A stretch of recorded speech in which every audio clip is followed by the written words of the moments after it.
आपण बनवणार आहोत जंगली मुरडाची भाजी। मुरड घेतलेला आहे, मीठ चवीनुसार, लाल तिखट, तेल, 2 कांदे घेतलेले आहेत। सर्वात अगोदर आपण या मुरडाच्या वरचा जो किस असतो तो व्यवस्थित काढून घ्यायचा आहे। भाजी आपली स्वच्छ करून घ्यायची आहे आणि बारीक चिरून घ्यायची आहे।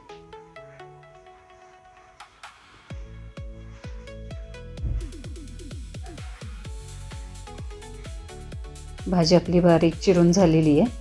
आता ही भाजी 3 ते 4 वेळा स्वच्छ पाण्याने धुवून घ्यायची।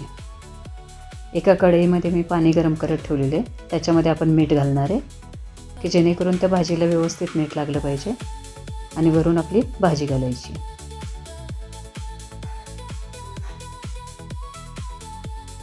हे कमीत कमी 10 मिनिटं आपण चांगली शिजू देणार आहे। भाजी आपली चांगली शिजलेली आहे। आता मी तिला थंड करत ठेवणार आहे। भाजी आपली थंड झालेली आहे, त्याच्यामध्ये जे एक्स्ट्राचं पाणी आहे ते पूर्ण काढून घ्यायचं आहे। आता एका कढईमध्ये आपण तेल घालणार आहे।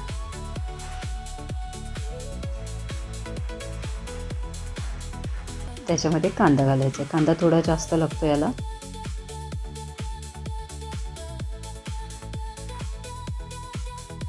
कांद्याला लालसर रंग येईपर्यंत परतून घ्यायचं आहे। थोडं मीठ घालायचं आहे। आपण भाजी शिजवताना मीठ घातलेली, त्याच्यामुळे इथे थोडंच घालायचं आहे। वरून लाल तिखट घालायचं आहे आणि आपली भाजी घालायची आहे। ती व्यवस्थित भाजी हलवून घ्यायची आहे। थोडं 5 मिनिटं फक्त आपण व्यवस्थित तिला हलवून तर तयार आहे आपली रानटी मुरडाची भाजी। ही भाजी खूप चविष्ट लागते। अशाच नवनवीन व्हिडिओ बघण्यासाठी माझ्या चॅनलला सबस्क्राईब करा, व्हिडिओला लाईक करा। धन्यवाद।